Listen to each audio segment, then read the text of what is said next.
Peter Coleman is the director of the International Center for Cooperation and Conflict Resolution, an associate professor of psychology and education at Columbia University. He holds a PhD in social organizational psychology from the Teachers College. He's an associate professor, as I mentioned there, as well. He's the director of the International Center for Cooperation and Conflict Resolution at the Teachers College. He also works with the Earth Institute at Columbia University, which is headed by Jeffrey Sachs. A lot of his work has been involved in conflict directly, and as I said, doing research, which I'm sure Peter will talk about tonight, which is sort of fascinating in both how it is done and the results that he has derived from it. If I may, we have the book on the screen, we have the book here in person, and we have copies of the book that you can purchase if you'd like after the session. Peter may even be negotiated to sign one, perhaps? Be happy to. He also has, he co-edits the Handbook of Conflict Resolution Theory and Practice, which I think there's a new edition coming out. Yeah? There's a new edition coming out in Arabic. In Arabic. So for you Arabic speakers, your ship has come in. So as I said, again, I find Peter's work really refreshing and adds a lot to the field of conflict resolution and peace building. So please join me in welcoming Dr. Peter Coleman. Thank you very much.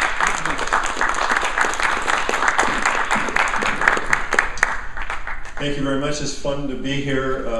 I've not been to this campus before. I've known Rob Migliano now for a few years and have admired his work, so it's fun to be here. This is my first Fireside Chat. I've not yet done this mode, but I'm excited to be here and to talk about this work. This is the product of about 15 years of work. I've studied these kinds of problems for about 15 years, these seemingly impossible conflicts. And I've worked with a team of people that I'll introduce who I've worked with now for probably 7 or 8 years. And we call them the Faculty of International Project on Complexity and Conflict. It's this group, which includes Lan Boryszynska, who is Vietnamese, French, Polish. She's actually with her son Adam right there, her first son. This is Andrea Bartoli. He is an anthropologist and a peacemaker. He directs a program at George Mason University in Virginia. This is Larry Leibovich. He is an astrophysicist and is the director, or is the dean of mathematics and natural sciences at Queens. Andrzej Novak is a complexity scientist and social psychologist. Robin Balaker, social psychologist as well. Nara Mussam, who is a Palestinian Israeli and is has a PhD in social and organizational psychology and works in complexity science as well. And Katharina Kugler, who is a colleague of mine in Munich, who also studies the complexity of conflict. So together, this team has come together for the past 6-7 years to try to put our different disciplines together and our heads together to try to make sense of problems that we can't make sense of individually. We can't understand them just in terms of the psychology or just in terms of the complexity dynamics or the economics or politics. We have to sort of work together on this. We also have taken full advantage of our doctoral students who have worked in our labs now for several years to do the research that we'll talk about. And we've been nice enough to be funded by 2 either visionary or insane funders, the McDonald Foundation and the Community Foundation of Boulder. And what I want to be clear about to start is that this book is not about 2 things. If you Google the 5%, the 5% Nation oftentimes comes up, which is a movement founded in Harlem in the 80s by Clarence Smith. And it claims that there's about 85% of our population that is clueless, about 10% of the population that knows the truth but refuses to share it, and then 5% of the population of the world that actually knows the truth and will speak to the truth. That's not what this book is about. Okay? So if you look it up and you're confused, that's why. And it's also not about what Gail Collins, who's writes an editorial column for the New York Times, she wrote a piece last summer that said approximately 5% of everyone you meet in your life is completely insane. And that's not this book either, right? Although there's some parallels to what I'll talk about. The book is, as I said, several years of work, so it's not possible to really cover the entire contents of the book in the time we have together, but I'm going to give you a sense, a taste, a general flavor of our work, which is this combination of really psychology, complexity science, which is an area of applied mathematics. And I won't get into too much mathematics, but I may touch on it, and happy to elaborate if we have mathematicians here. And then peace and conflict studies, which is this kind of eclectic field as well. So what I want to try to do to begin talking about these particularly difficult conflicts to solve. They're the 5% conflicts. I'll explain in a second why we call them that. Is I want to ask you to work with me to try to get a sense of these things, and doing so by perhaps turning to someone behind you or near you and thinking about a conflict that I'm going to share with you. That's a difficult conflict. It's been going on for a while. Some of you may have heard of it. And I want you to talk just for a minute or so, and not ask, and not speak to, why it's a conflict or whose fault it is, but really why has it become so impossible to solve? What is the essence of the reason why it just seems to grind on and on and on? Okay, you game to do this for just a minute or two? Great. So just turn to somebody and take on. So I'm asking for a willing suspension of disbelief as well as you do this. But take on this conflict. You recognize this one, right? Yeah. So I want you to address why is this particular conflict so intractable? Why is it so impossible? Okay. So just turn to somebody and give them your sense of what that is.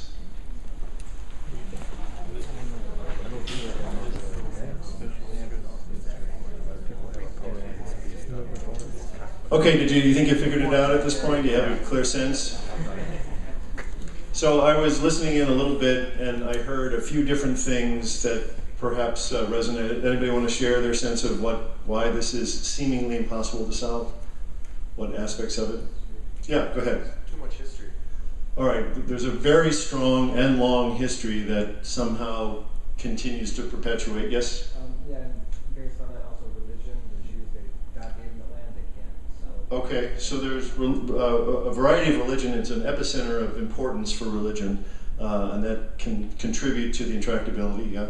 There's a fairly gross power imbalance. Okay. Okay. There's on whose side? The government of Israel Has a lot of military power. So yeah, again, it depends on how you cut the conflict, right? Whether it's Palestinian Israeli communities, or whether it's Israel in the neighborhood, or whether it's the international community. There are many conflicts that are kind of linked here, but certainly in the community sense, the military power is lopsided and asymmetrical.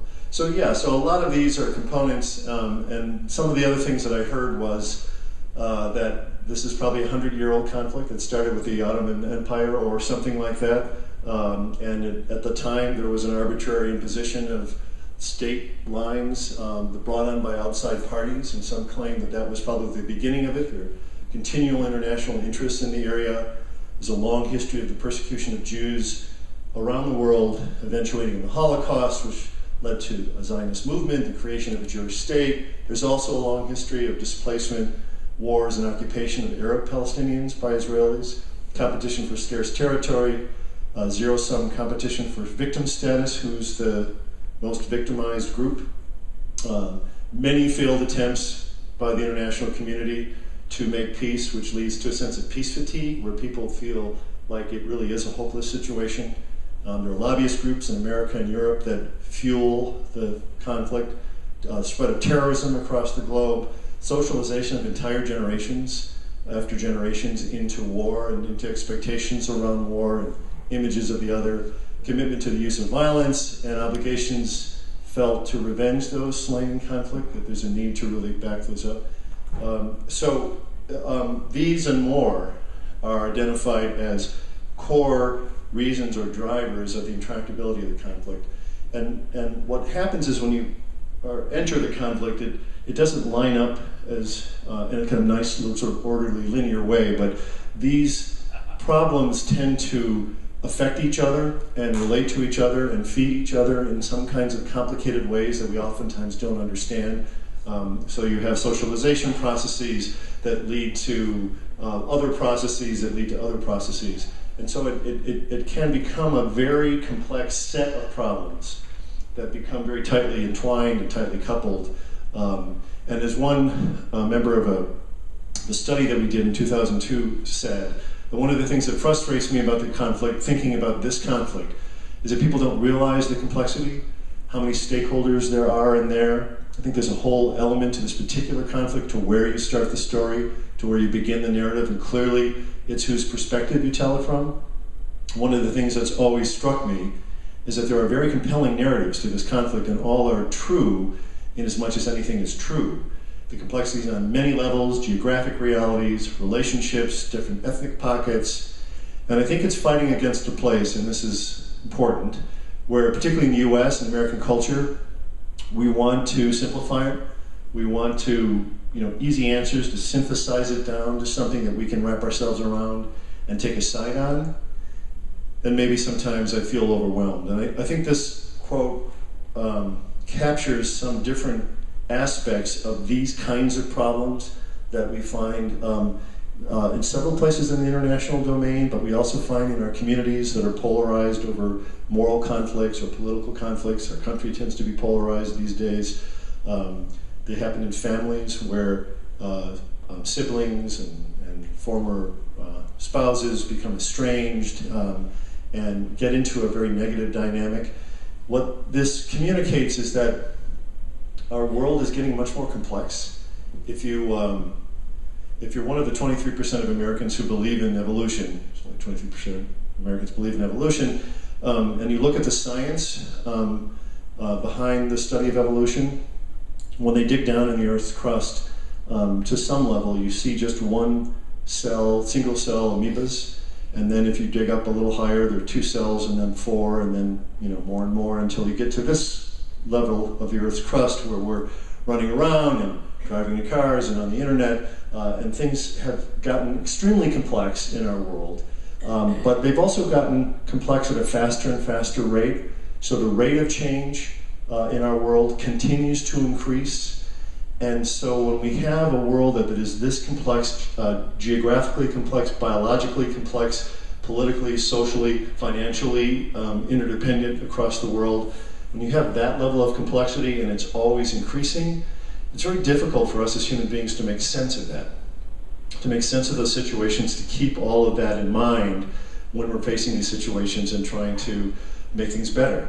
And so what do we tend to do with those situations? When things are so complicated, we tend to simplify. We tend to focus on that what we understand, how we've been trained, what we feel in our guts is really happening here, which makes sense, but sometimes just contributes to the problem, right?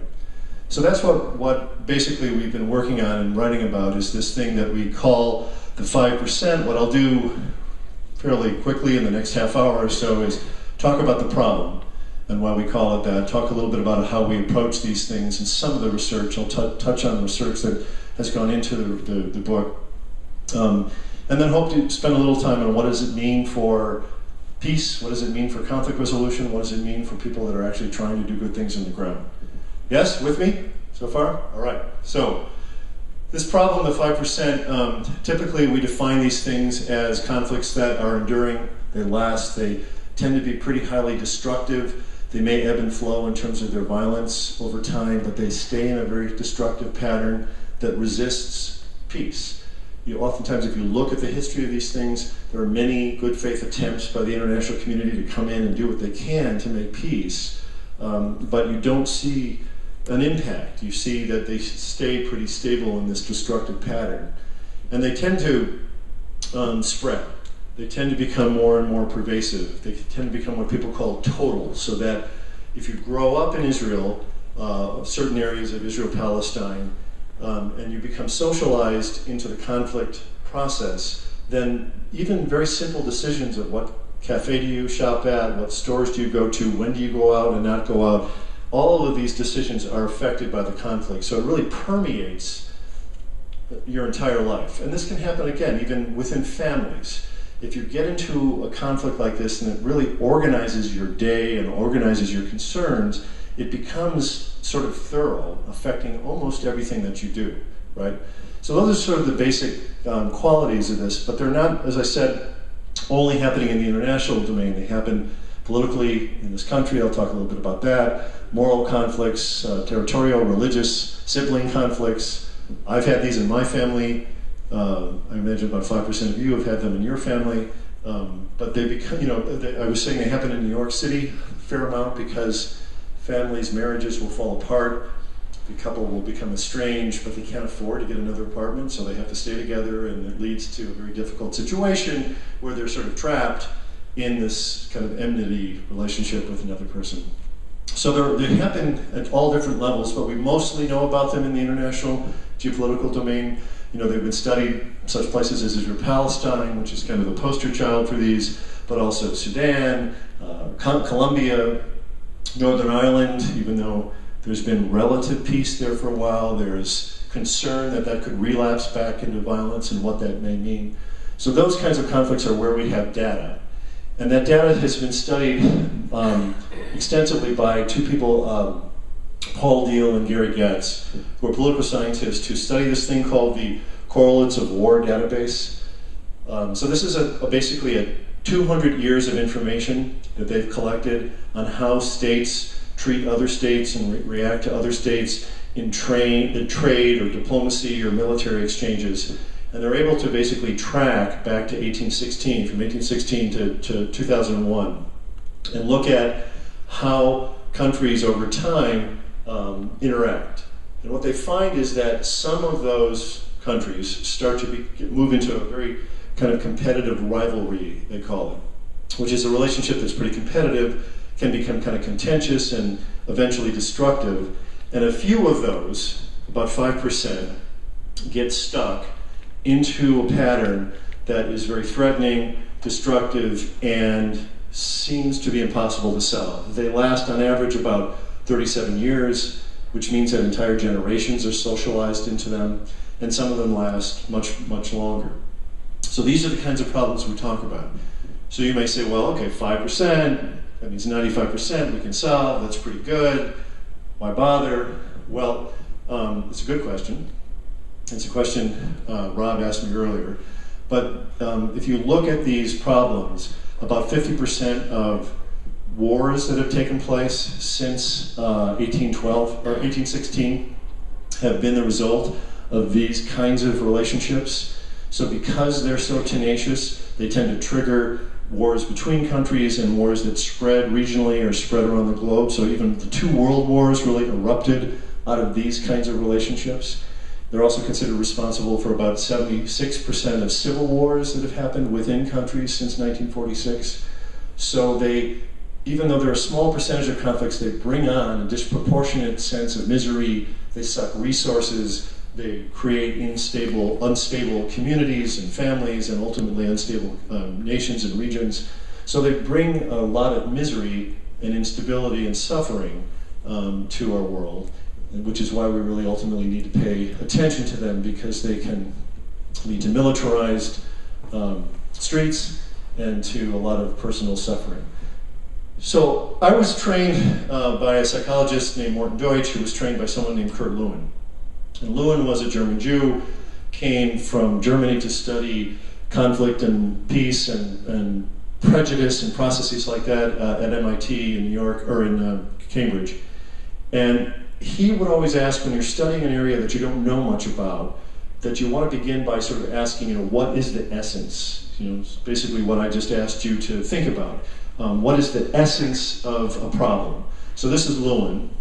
So when we started to think about and try to understand these 5% of seemingly intractable conflicts, we asked ourselves, well, what is the essence of intractable conflicts? So I spent a couple of years combing through the literature in international affairs, political science, psychology, whatever I could get my hands on that studied moral conflicts, enduring conflicts, divided societies, and a lot of different titles for these things, to try to get a sense of this essence. And the good news is that I was able to identify the essence. I was able to sort of come to a sense of what that was. The bad news is there was about 57 of them, depending on what you read and what kind of discipline you talked about. People would say, well, they always come out of legacies of of dominance and injustice, and that's really what's driving it, or there's some kind of instability or anarchy, which means that our typical ways of managing conflicts are no longer effective, so that contributes to them going on and on and on, or they're deeply symbolic conflicts or issues that are connected to people's beliefs about truth and ideology and God, and that is impossible to negotiate, or they're relationships that are inescapable, right? Like couples in New York City that can't move away, or countries that can't get up and move away. So they're destructive relationships that are inescapable. They have intense, oftentimes internal dynamics. So some argue that the conflict, for example, in the Middle East is probably more about what happens within the different Palestinian ethnic groups and political groups, and what happens within different groups within Israel, and that the conflicts there are almost as intense as the conflicts between the communities, and so they feed each other.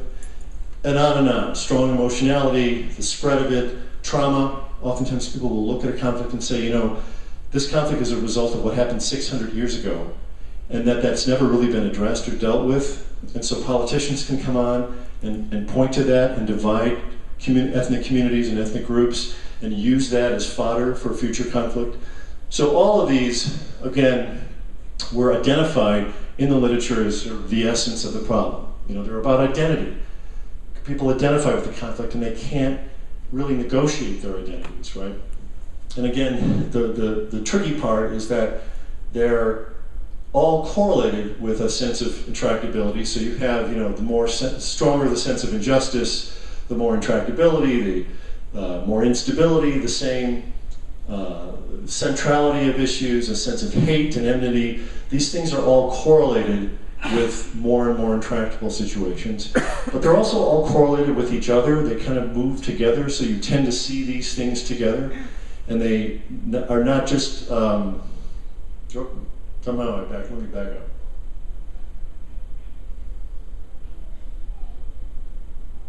They tend to kind of collapse like that. They tend to not be only linear in the relationship, but they tend to sort of collapse into clusters like that tend to look like this. So this is actually a graphic depiction, or what we call a conflict map, of a manifestation of the Israel-Palestinian conflict that has been taking place on the Columbia University campus for about 6 or 7 years now.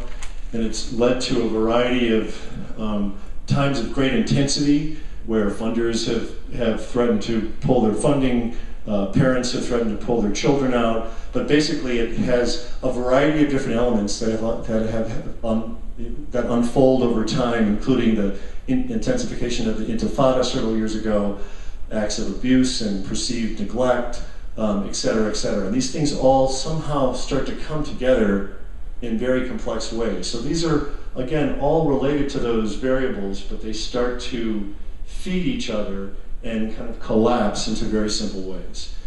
So one of the challenges of these kinds of problems, where you have multiple problems that are kind of coming together, is that there is this paradox that the longer they last, the more complicated they get, the more people involved, the more kinds of issues involved, the more groups sort of pulling in different directions. But these, you know, particularly complex conflicts like this, that are always evolving, always changing, and always spreading, start to be seen by those in the conflicts as very simple.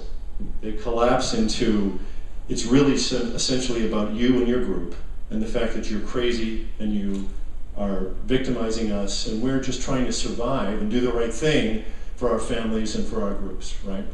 So very complex situations can collapse in the experience of the disputants, and in a way that it becomes extremely simple. So that's essentially the nature of the problem. And we've been trying to understand these problems as different from most conflicts that we face. And in the book, one of the things I do is I complain about how we tend to think about and do science on conflict and conflict resolution these days.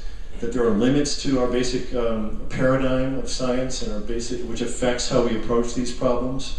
So let me give you a taste of that. One value in science is the value of parsimony. We like the simplest possible answer to understand the effects, how X affects Y. How does this variable affect this variable? And so we seek simple answers, and there's value in that, and we've learned a lot about sort of pieces of the problem of conflict. But with these types of problems, with complex systems like this, understanding, how this affects this doesn't really give us a sense of the whole, doesn't give us a sense of why these things are so enduring and intractable. As Kevin Kelly, who is a science writer, said, in complex nonlinear systems like this, 2 + 2 = apples, because it's not the same kind of algorithm that we usually have in our logic and our understanding of this affects that.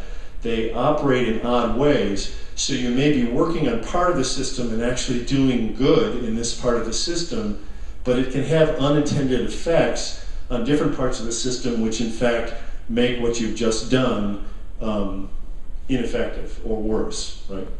So one of the problems is just how we think about change in these kinds of systems. We think about them in very straight terms. We also tend to focus more on pathology. This is true throughout science. It's true in biology and medicine. It's true in psychology, that the field of psychology studied for 100 years pathology. We study depression and anxiety and the things that we fear. And there's a long history in the study of war and peace to study war. We know a lot about aggression. We know a lot about violence, war, the conditions that lead to stalemate. We've studied that really systematically for about 70, 80 years. And we know a lot about the problems. And there's an assumption that if we know enough about the problem, that we can solve it and reach peace. But what they're finding in science is that's not necessarily true. That we can understand a problem, but it doesn't really give us insight into the conditions that lead to peace, that lead to a solution. So for example, if instead of asking you earlier what is the essence of the problem, I said, well, why doesn't it get worse? What is happening in Israel-Palestine today that provides a sense of hope, that mitigates against things getting worse? And the truth is that there are always in these situations people and groups that are working effectively.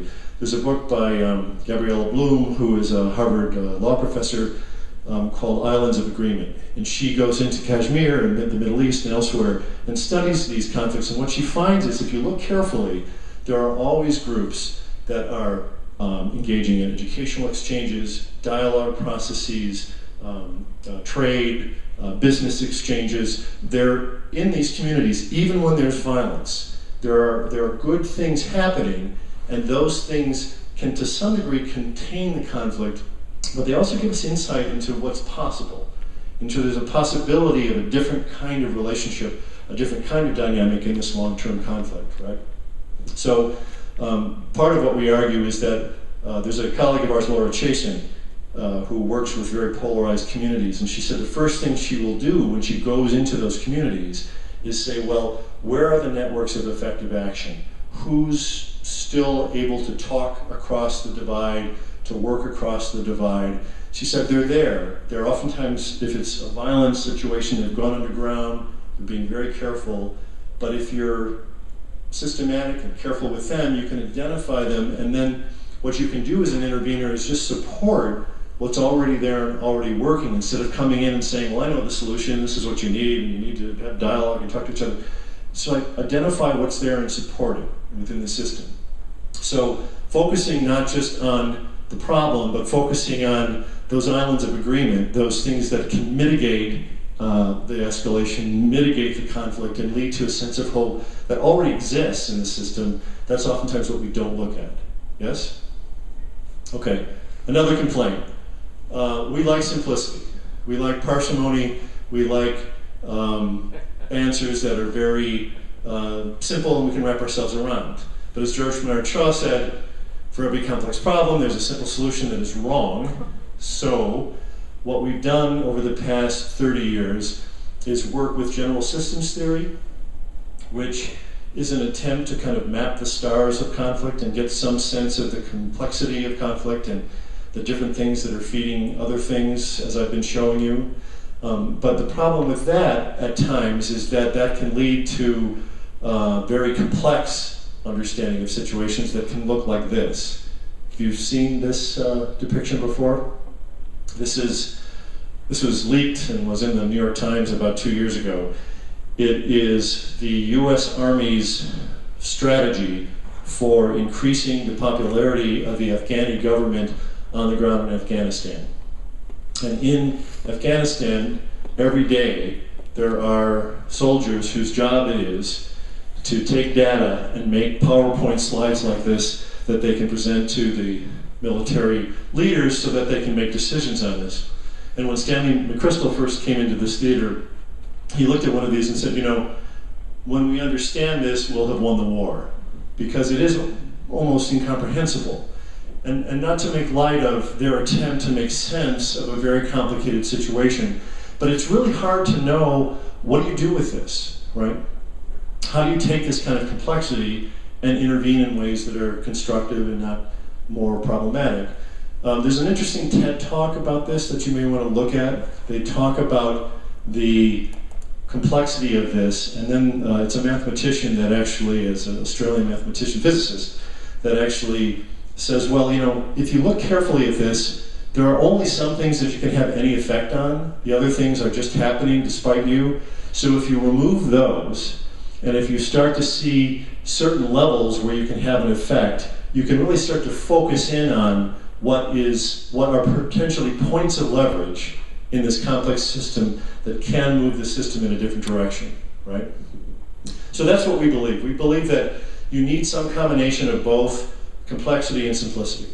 You need to have some sense of the forest before you focus in on a point of leverage to make a difference. And either alone is problematic, but both together can really help, or as Václav Havel said, simple answers which lie on this side of life's complexities are cheap. However, simple truths which exist beyond this complexity and are illuminated by it are worthy of a lifetime's commitment. One of my favorite quotes, because it really argues that if we can have some sense of the whole, some sense of what's happening, at least our best estimate of what's happening in the whole, then we can make much better informed decisions as we proceed, and not jump to conclusions that, of course, are equally as problematic. So those are some of my complaints. One other complaint I'll make is, before I move on, is this is a book by Dietrich Dorner. I champion this book a lot. I think it's a very important book. He's a German psychologist that studies complex decision-making in a lab in Germany. And he brings in people and he has them attempt to intervene in communities. So he'll say, well, here's a West African village. You're the head of the World Bank.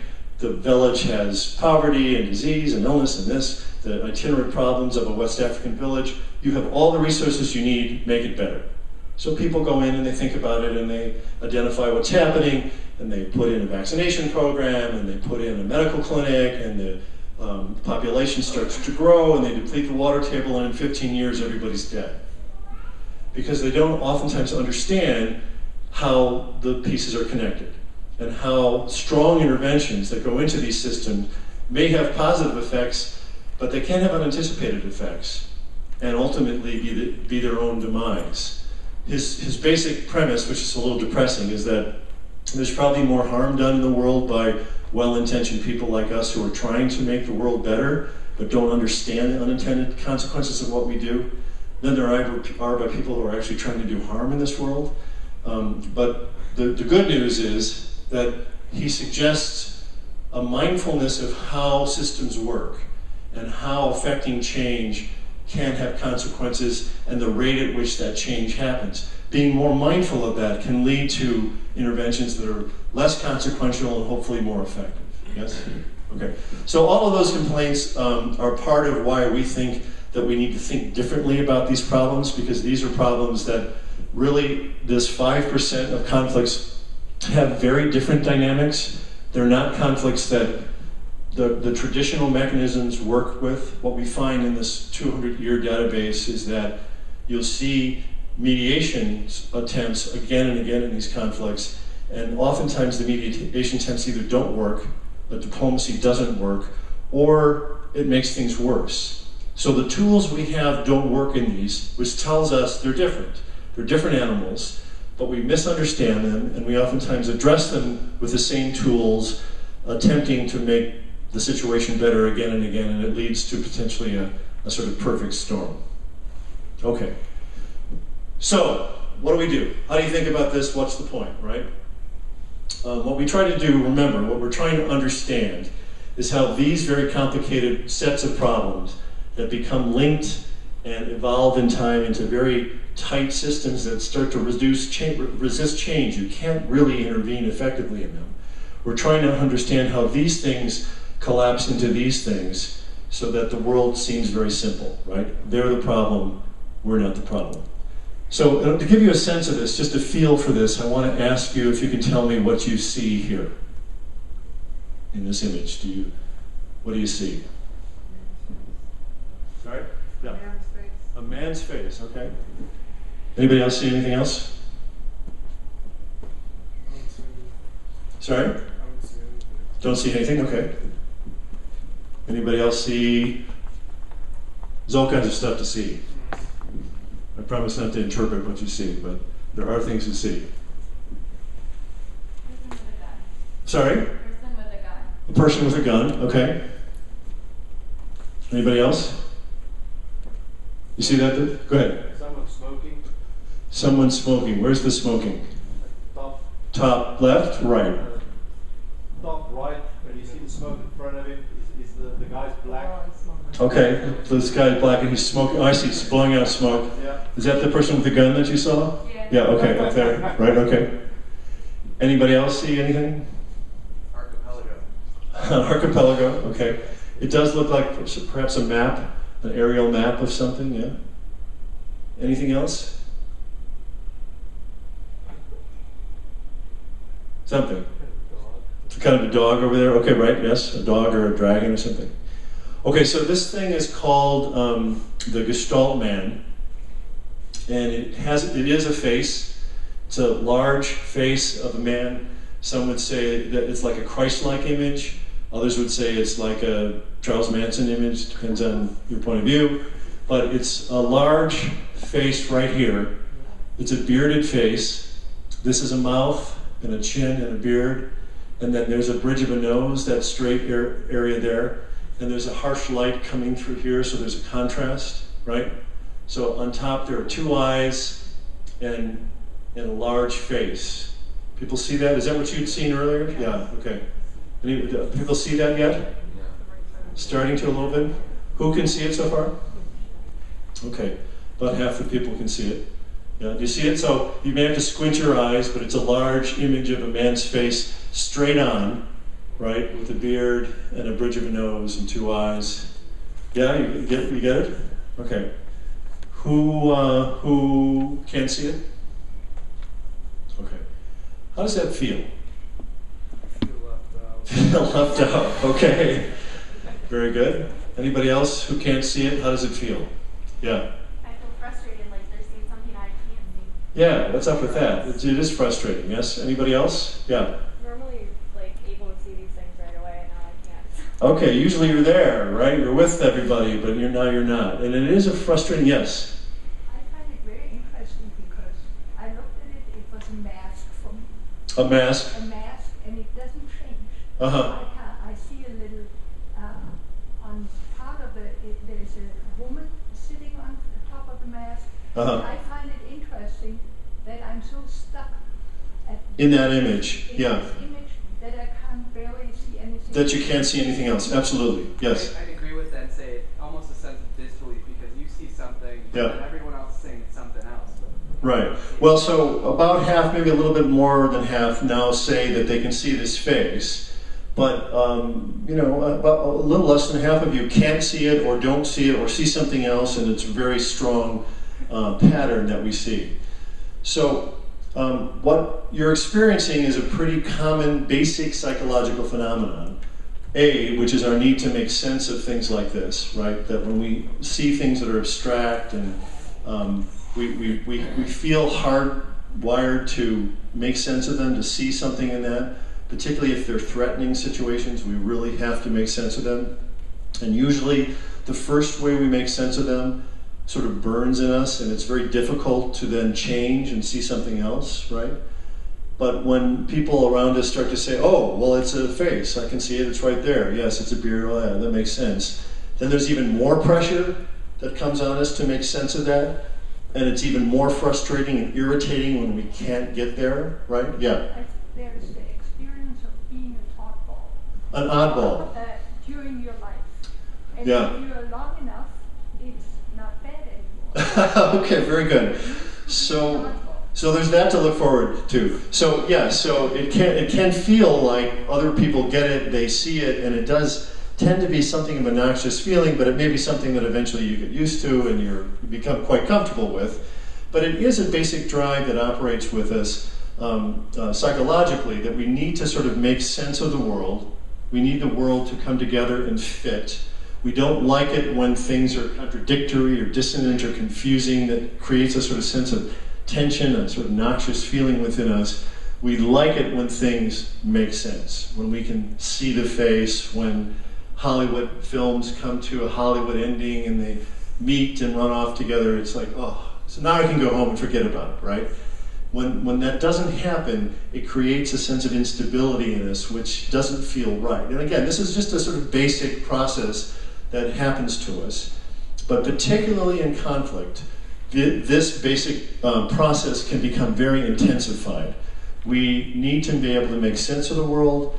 We need for it to be coherent and understandable. And conflict can intensify it. And the more threatening and complex a conflict is, the more that pressure is. If you're in a threatening situation, you want to know, are you on my side? Are you not on my side? And it's as simple as that. Sartre said that we were never so free as when the Nazis marched into Paris. Because when the Nazis marched into Paris, the world was clear. There's evil, there's good. Not that the Nazis were fun, but there's something about that experience that feels right? It feels settling, that it's clear that that's evil, I'm good, and there's no ambiguity there, right? So under conditions of threat, we need that kind of certainty, right? We need that kind of clarity, and it's a pretty natural process. We're just trying to respond and make sense to the world. But at some point, sort of like your description, at some point when we do see something and we collapse, it becomes impossible or extremely difficult to see something else, to move to a different place. So when we're certain that they're evil, and that's very clear, it's very hard to start to imagine that they're not. They imagine that perhaps some of them are evil. Perhaps their children are a little less evil. We can't have those thoughts. We stay in this very collapsed place. And that's the basic phenomenon that we think is operating here, which is what we call the big idea. It's that under situations of overwhelming complexity and threat, we're really pulled to simplify and coherence and to be clear on who's with us and who's against us.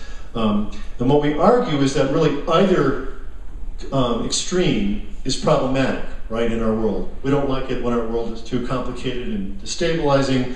We don't like, and when things are very rigid and closed, it's problematic as well. This basic process is pervasive in science.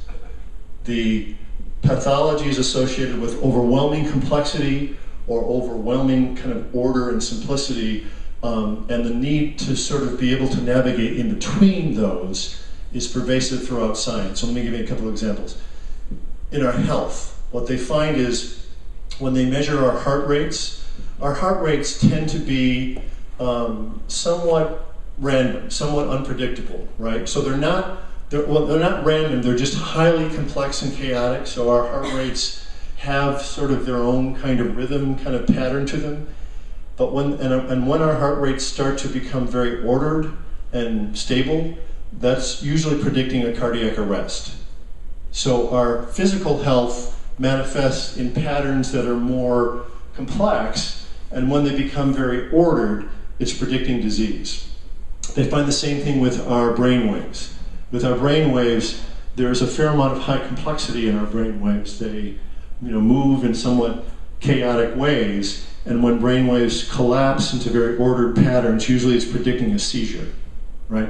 So even in our physical states, our physical being, there is a need for more complexity associated with health. I find the same thing in mental health. There's a new book out last couple of years by a psychiatrist named Daniel Siegel.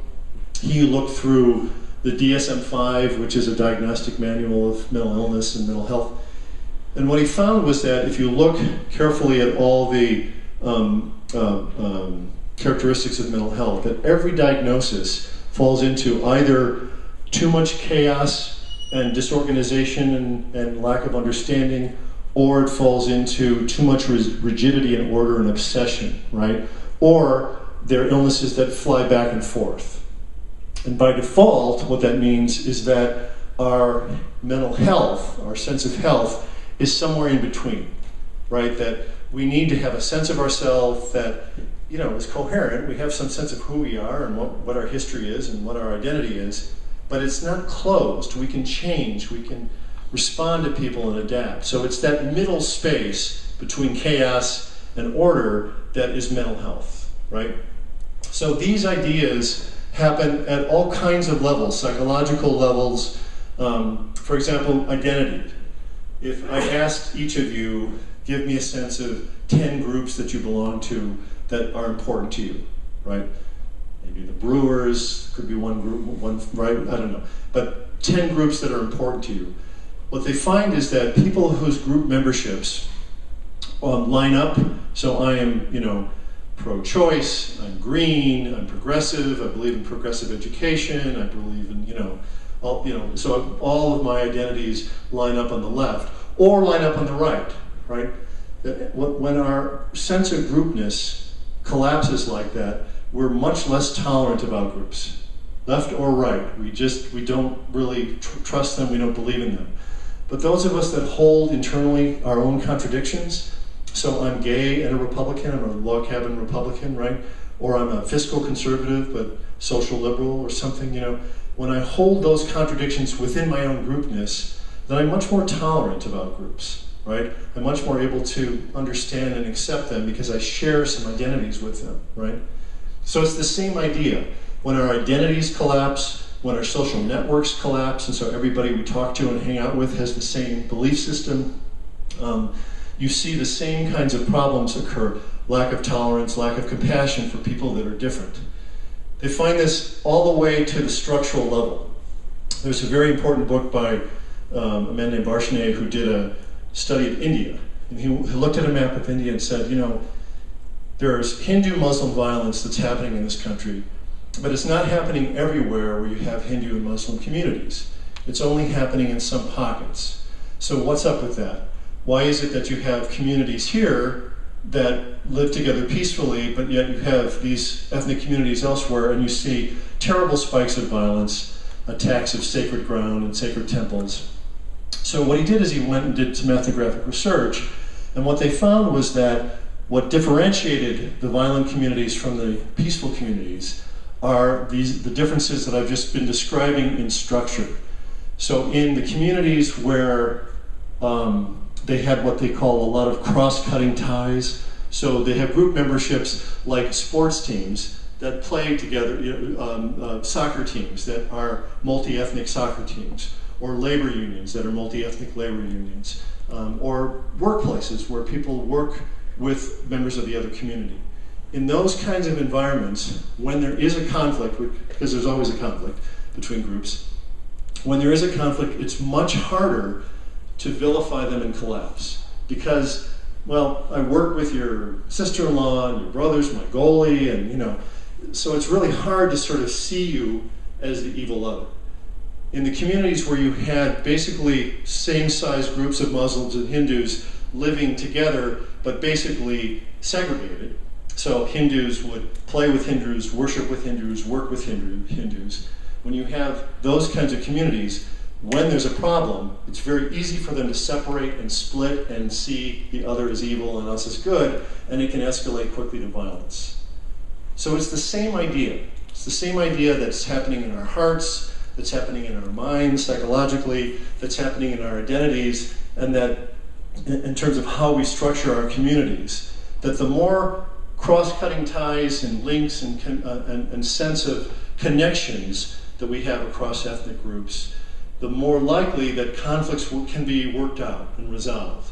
But if it's easy to simplify, to split, to polarize, you're bad, I'm good, then we get into situations where violence is much more likely and much more destructive. So that's the basic idea. And what we argue in these conflicts, and these long-term conflicts, there's a very strong draw to simplify. We need to know if you're with us or against us, and that pressure leads to a very simple collapse into kind of a self-organizing system where you can't see something different. You see what you see, and you know it to be true, right? So that's basically a sense of the problem. What we've been trying to do is work with mathematics to take those basic ideas, like how do people and groups get sucked into that kind of thinking, and how do those ways of thinking and feeling and behaving become resistant to change? And can we understand that at its most basic level and start to create mathematical equations that help us see them as their essence and work with them with different kinds of tools? So that's one of the ways we've been working, where we see these complex things that evolve but ultimately collapse into very simple, coherent patterns, right? So let me give you an illustration of this. These are, in applied mathematics, these are what we call attractors. Attractors are, again, they're patterns that we fall into and that we can't get out of, right? That really resist change. So it might be a pattern that you have with your sibling, right? If those of you who have siblings, I have a bunch of them. You know, I'm now old, and so are my siblings. But when we get together, guess what? Same thing that happened 40 years ago, right? Same pecking order, same jokes, same hurt feelings. It's all right there. Those are strong attractors that, despite the fact that everything has changed over 40 years, we're still feeling and acting and behaving in the same way that we did 40 years ago, right? Those are what are called attractors in applied mathematics. They're strong patterns that you see that people and communities collapse into that resist change. Let me give you an illustration of this. Well, here's just a visualization. This is how we measure attractors. What we try to do is, over time, try to see where people start to think, how they start to behave, and how those patterns collapse and become very orderly instead of chaotic. But let me give you an illustration of it. So, do you recognize this? This was the blue and red landscape of the 2000 election. Yes? So, this is what happened in 2000. This is the Bush-Gore election, and this is how the states fell out at that time. And you can see, basically how it fell out, and Bush was called as the victor in this election.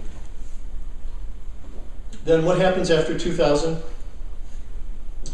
Like around 9/11, right? So 9/11 happens right after this. What happened to your microphone? Oh, really? Well, maybe it's just me. Yes, I happened. After 2000, 9/11 happens, and there's a major attack. Suddenly we create Homeland Security. We have the International War on Terrorism. We invade Iraq and Afghanistan. Almost everything changes, including there's H1N1 epidemics. There's major catastrophes that happen in our country, physical catastrophes. But basically, the paradigm of international affairs changes radically, right? Our country changes radically. What happens in the election in 2004? Right? Is there any difference? Not much, right? It's almost the same thing. And what's interesting is if you look state by state, not nationally, but if you just look within each state, you can break down the sort of blue and red voting within each state. It too is identical in those 4 years. So basically, even though the world changed and our sense of the world changed, people vote the same way, the same places, despite the fact that everything's changed. That's an attractor, right? It's a behavior that we fall into and repeat, despite the fact that we may be saying to ourselves, we've got to do something different, we've got to change, things have to be different. We still fall into the same kinds of patterns, right? Now, in 2008, there is some change and it moved to Obama, but not that much, right? We're still a country that's very polarized. It's interesting, if you look by states, what they find is that blue voting is associated with water. So the blue voting goes by water, by lakes and rivers and the coasts, and which we don't understand at all. But it is a very stable pattern that you see. Blue is associated with water. But that's an attractor. An attractor is a kind of behavior that you can see, for example, in voting behavior that is very stable and resistant to change, even though conditions can change radically. So that's what we've been trying to understand. So we've been trying to understand these attractor landscapes and do some research on them. So we do different kinds of research. We combine these fields to try to get some new sense of what happens and how would you change these patterns. Are there ways to change these patterns? We do qualitative research where we look at cases. So Mozambique is a case that we study. One reason is because my colleague Andre Bartoli was involved in the peace process there. But we study because it's a very interesting situation where you basically had 300 years of colonialism, Portuguese colonialism, and then you have an independence war, and then for about 16 years you have a terrible, bloody, atrocious civil war that grinds on and on and on, and members of the international community come in and try to make a difference, and yet you don't see a difference until some kind of small things happen. I mean, some major things happen in the geopolitical world, but locally, some kind of almost surprising, unexpected things happen, and within 2 years, you see a very stable peace process. And we didn't understand that. Why is a system stuck for so long and then move so quickly to a state of peace? So we study cases like that to get some insight into how do these dynamics that are so coherent and stable move and switch so quickly. So we do work like that. We, as I said, we create these mathematical models. The reason we do this is for a couple of reasons. We take an idea that we learn from either a case study or we learn from laboratory research. I'll talk about our laboratory research in a second. And we take the basic ideas and then we try to create visualizations like this so that if you can translate your thinking into mathematics, you can put those ideas or those theories into visualizations and then work on a computer instead of working in a community. So imagine this is a community, and you see there could be potential for conflict everywhere, but it dissipates, but then it starts to grow in certain regions and gets stronger and stronger, and that's intractability. So we can take ideas that we get in the world and start to work with them in visualizations, which allows us a very powerful tool for understanding how they evolve. Okay, but let me just talk about this for a second. I don't know how much time I have, or 5-10 minutes. Okay, sounds good. Let me talk about this. So, in this, what we try to do again is, as Rob said, is we try to do research and do studies on intractable conflict to see if our thinking about the collapse of these attractors are accurate. We do it by working around moral conflicts. We take a group like you, try to get, we do survey opinion research on your attitudes around polarizing issues like abortion. And then what we do is we identify people who are opposed on the issue, pro-life, pro-choice, who feel pretty strongly about those issues. And we bring them together into the lab. And we say, we'd like you to have a conversation about this issue. And we'd like you to try to reach some kind of consensus, write some kind of paper or brief that explains together what you believe, right? Go. And so we have them talk for a half hour or so to try to reach consensus. What we find is that if you run, say, 60 of these dyads, and again, these are all people who are opposed on a moral issue, and they try to talk about it, of the 60, about 10 get stuck. They collapse, they feel enraged, they feel infuriated, and we frankly have to just sort of stop the process. But on the other extreme, there are 8 to 10 that end up in a different place, right? So they do have opposing moral views, they do have a similar conversation, but they end up feeling like it was an interesting conversation. I mean, I don't agree with them, but I think I learned some things. I would talk to them again. And even though we differ on the issue, I get it. I get why they see the world the way they see it, right? So at the extremes, we see people either collapse or we see people stay in a place that they feel was a worthwhile conversation and they feel fairly satisfied about. And then what we look at is their emotional experience for that time, their cognitive thinking, their cognitive processes, and how they treated each other over that period of time. And what we find is really dramatically different patterns. What we find with the group that gets stuck, so what we do is we say, we tape record all the conversations.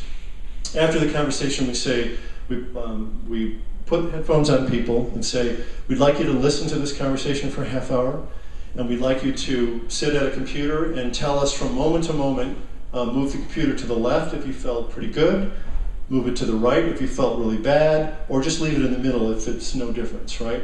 And then we track from moment to moment what their emotional experience is. Make sense?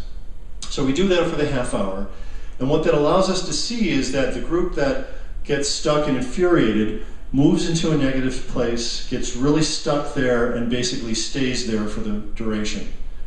The other group still is having negative experiences. They're arguing over a moral issue on which they're opposed, but their emotional experience is more complex. It's more nuanced. They feel more different things over time. And in fact, they feel a lot of contradictory things simultaneously. They feel good and bad about the conversation at the same time. What we find is that it's not that they feel good or positive that predicts that they're satisfied with the conversation, or that they feel negative that predicts it. It's when they're able to stay in a place where they can tolerate both experiences simultaneously. That's when they feel like the conversation was worth having and that they would do it again. So we have a lab in Munich where we do the same research, but in this research we manipulate people. So what we do is we take the issue of abortion, we take some information on the issue, and then we present it in different ways to two groups. One group of participants, we take the issues and we say, here's the pro and here's the con perspectives on abortion, right? So we give it to them in kind of a polar way that way. With the other group, we take the same information that we present to the first group, but we present it as the issue of abortion has a multiple perspectives to it. There's the legal perspectives for the woman and the child, there's emotional issues, there's health issues. So we present a variety of different perspectives on the problem. It's the same content that we've presented here, but we present it as a way of not being either or, but being as multiple perspectives on this issue. And what we see in those conflicts, well, this is actually a dyad, a constructive conversation of a dyad that had a balance of positive and negative emotions, that felt pretty satisfied about the conversation, and their emotional experience looks like this, right? So if we track it over time, what you see is a lot of positive and negative emotions for both people kind of all over the place. And that's opposed to a group that felt basically no positive experience, mostly neutral to negative, that feels less satisfied and comfortable with what happened, but that also ultimately collapse in terms of their emotional experience into this negativity. So when we do the study in Munich and we manipulate the information as either complex or polarized, what we see is the same effects that we saw with the extreme groups. So just by giving people the same information, but in different ways, as either or as more nuanced, we see that people are able to reach consensus more, they feel more cooperative and satisfied with the nature of the relationship, the conversation, more positive and less negative emotions, they think about the issues in more nuanced ways, they ask more questions of the other side. The entire dynamic changes. Simply by presenting the information in different ways, they feel, behave, and think in radically different ways, right? They're able to stay in a more complex and nuanced place, even though they're discussing a difficult moral issue, right? So that's how we take these ideas of attractors and patterns and try to move them into the lab and do research to see the more competitive, more constructive, and more destructive dynamics. Okay, so let me just move to implications a little bit, because what the book tries to do is take the science of what we've been doing for the past several years in the lab, in case studies, mathematical modeling, and try to say, all right, so what does that mean for you if you're either stuck in one of these situations in a family, or you're trying to work in a community that's polarized, or work in an international conflict that's polarized. And these ideas translate into certain principles and practices and ultimately into techniques and kind of assessment frameworks. How do we make sense of a community? How do we look at a community and make sense of its chances of becoming polarized or not? And look at the kinds of practices that are necessary to enter. We argue that it's important to, again, in understanding a problem, both understand it in terms of its complexity and in terms of its simplicity. What are the factors and what do we focus in on, right? So we lay out these different practices, and one of the things that we start to understand is that we as people have different levels of comfort in thinking in complex ways. And some of us are more inclined to simplify sooner. But these are competencies that these are skills that people can develop. So we can kind of assess individual level competencies and work with people on their identity complexity and work with people on their ability to think in more nuanced ways. But we can also work, as I say, within communities to do assessments of, well, within a community like the Varshney communities in India, are there structures that exist that will allow or encourage groups to become polarized around conflict? Or are the structures in place that will help mitigate that and keep things in more constructive dynamics? So it leads to a set of frameworks like this and to methods for understanding and working with conflict that allow us to map their complexity. This is a lot. Rosigliano does a lot of work on mapping of conflicts, mapping of difficult conflicts in international peace building, and how that provides a very different kind of insight into what's driving conflict. So these are the kinds of practices that come from this. All right, so let me just give you a sense of what this means for intervention. Let's go back to the Israel-Palestine conflict. At some level, it's perhaps a century-long conflict, or at least a 50-year-long conflict. Many different conflicts are linked. It's always changing. But somewhere fundamentally, it is a tightly coupled, closed, kind of self-organizing system. And you see, over time, an accumulation of negativity between parties and a dissipation of any sense of positivity. And that's the sort of steady dynamic when that system becomes really closed and unresponsive to change. Even though within that system there are these glimpses of hope, these glimpses of islands of agreement, as Bloom says, right? So part of what we try to identify are the key parameters. So what does that mean for practice? What it means for practice is, first of all, when anyone is intervening in these situations, they really have to understand, is this a conflict or is this a complex system? Am I working with a problem that I think that we can negotiate, we can find some common ground, we can make good progress? Or, if I look at the history of this conflict, have there been many attempts to do that which didn't work or made things worse, right? And if that's the case, maybe I'm dealing with a situation that requires a different way to think, a different way to approach, and I really have to back up and take that kind of perspective. In complex systems like this, we believe you can't go in and make things better. You can't go in and make peace. You can affect probabilities, right? You can affect the probability that groups will interact in more constructive ways, that you can decrease probabilities around violence, but you can't directly go in and make change. The system is too complicated. FDR, during the Depression, knew that he had no idea what was going on. He recognized the fact that this is too complicated. It's a global depression. I really have no sense of what will work and what won't work. So what I'm going to try to do is do 1,000 different projects that have the potential of creating more constructive financial markets and processes. And of those, some may work, right? That was his thinking. Well, we have to recognize the humble fact that we can't really make change in these situations, but we can understand how to affect the probabilities of more constructive or destructive conflict dynamics, right? All right, so let me just give you one example. One example of what this means for how you think about and would work with a situation like this. One of the things that Deal and Gertz have found in looking at this 200-year database of the Correlates of War is that a about 95% of intractable conflicts, of long-term conflicts, start within 10 years of some major political shock to the system. So a political shock is an assassination, or is the end of the Cold War, or is 9/11, right? These are major political shocks that happen. And what you see is not immediately anything happening, but within 10 years, you see these conflicts kick in, right? The same is true with the ending of these conflicts. About 75% of these conflicts within 10 years of a political shock will end. So what that tells us is that when you have these kinds of systems that are very coherent and closed, when major things happen, they become destabilized.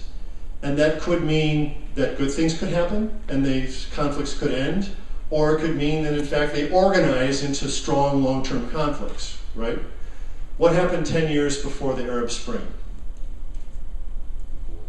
The Arab Spring that took place this past spring and summer and continues today, about 10 years before was 9/11, right? Was the US invasion of Iraq and Afghanistan. Major political shocks in the Arab world, right?